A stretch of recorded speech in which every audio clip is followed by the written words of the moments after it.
무덤덤하게. 저는요 밸런스가 심하게 나거든요. 제가 밸런스가 안 나게 있어요. 네.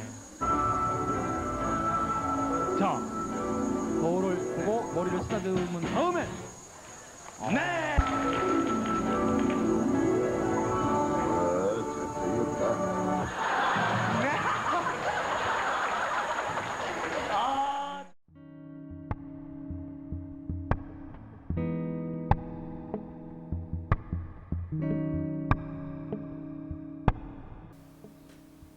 So first of all, I think domain is really important. I was reading one of the stories of one of the books that I read. It's a graded reader, but it gets harder the more you go to the end of the book. There's this story about like a farmer, and they use an archaic form, even though most of the like classical archaic form of Korean from like I don't know Joseon era are only like the ending part of it. But because there's so many words that I don't know, it really seems like I I don't know anything. So I think domain is important. The domain that I'm focusing right now are just like real life, slice of life, and I think that's what most people would go to, because that's like the most interesting and the most up to date and the most useful probably, and the most frequently seen. Like it's not like if you memorize the Korean words or phrases on like a fantasy domain, the names of swords and stuff like that, it won't come up in your speaking if you ever, output. It's not like you're gonna go to Korea and you're gonna talk to someone, about a specific item in a game. It's important, and if natives could, if natives knew that word, then probably you should know it too. But I think that's where domain really comes at play here, because when I read that story, it was very different than what I usually read, right? And that was the only story in the book where it has an archaic form, and it was just very different.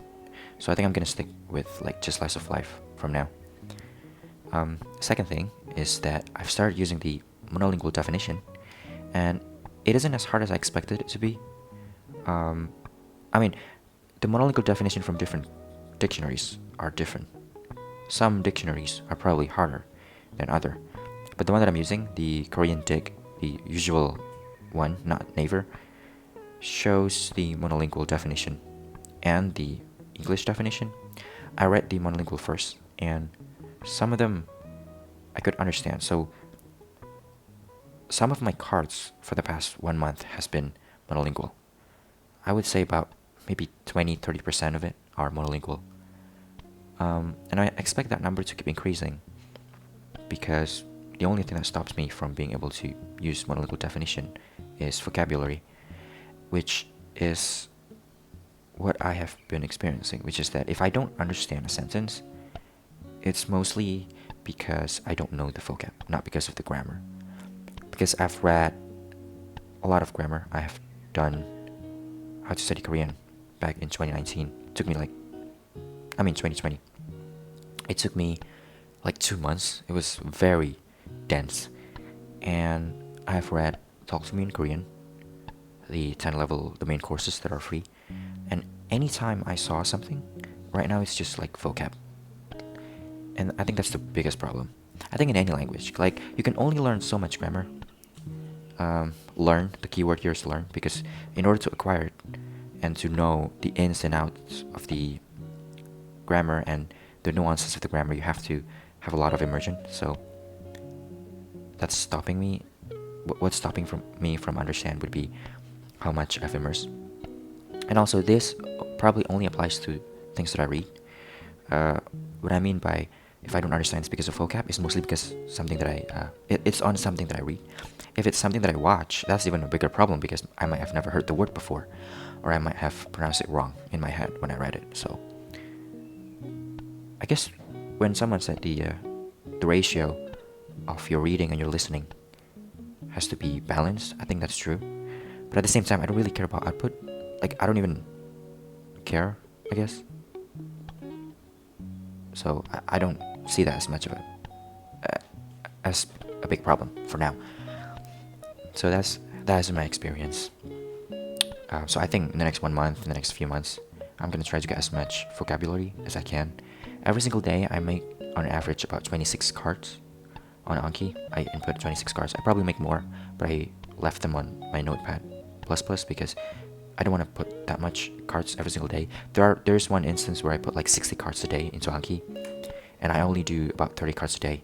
And a few weeks ago, the unseen cards on my deck is like 130, even though I only do 30 new cards a day. So anytime I input a card into Anki, I will not see that card until 2 days or 3 days. That's the problem. So a few days, maybe a few weeks ago, I decided to do more cards than the amount of cards that I put in. And right now, my unseen cards are very low. So the words that I learned yesterday, I would learn them next morning. And I think that's important. So you don't want to put too much cards into Anki.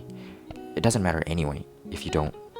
Like, if you put 180 cards into Anki, but you only do 30 to... 30 is already really high in my opinion.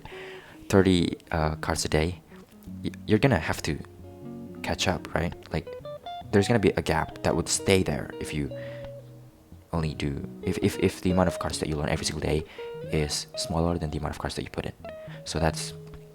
I guess it's my advice. I don't know if this is right or I might refute that in the future, but I don't think it matters anyway how much cards that you put into Anki, because SRS is just a way of making it faster, I guess. I mean, you can understand the language just by watching it or occasionally opening dictionary and reading every single day, but that would take way longer than not using an SRS software like Anki. So I guess you don't want to be a slave of the software. That's everything. I don't think I have understood more, I guess. Like, probably last video, at that point I understand nothing. Right now I probably understand like 15%. Maybe that's too high. I don't know. I mean, I've been watching Psychojiman Kenchana.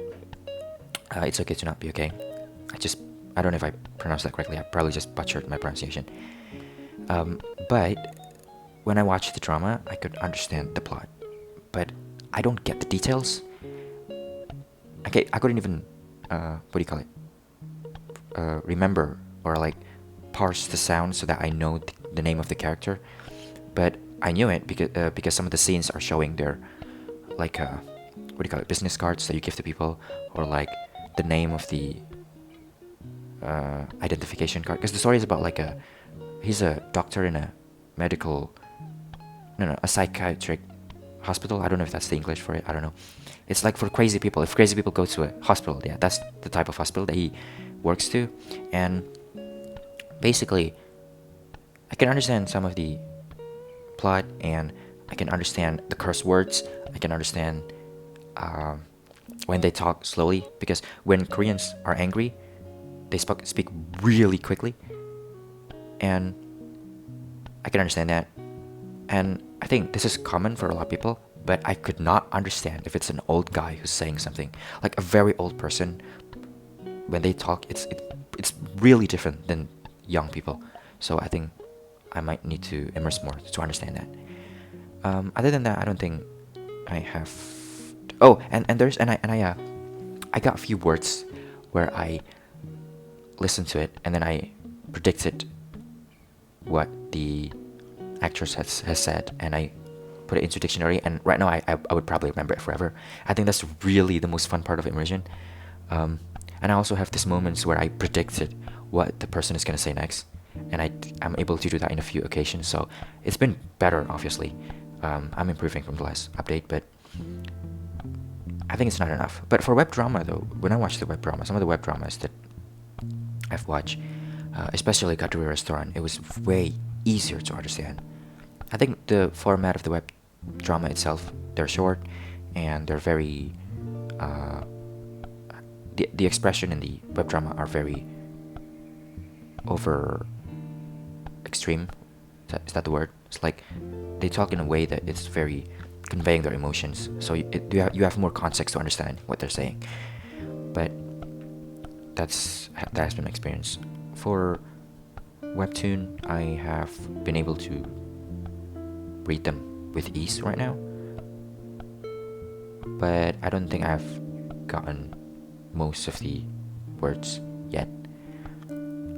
And my next goal would be to be able to read web novels, which I'm gonna do once I hit probably 3,000, 4,000 cards. I'm not gonna do it this early. I don't like doing that because there are no context. When you're reading a novel, you have to use your brain to imagine what's going on, and I think that's so painful. I don't really like it anyway. You gotta stay attracted and interested in the things that you're immersing. And one of the points that Stephen Krashen put from his input hypothesis is that you don't want to have any stress when you're immersing, because you won't get comprehensible input and stuff like that. Anyway, that's my experience. Thank you for listening.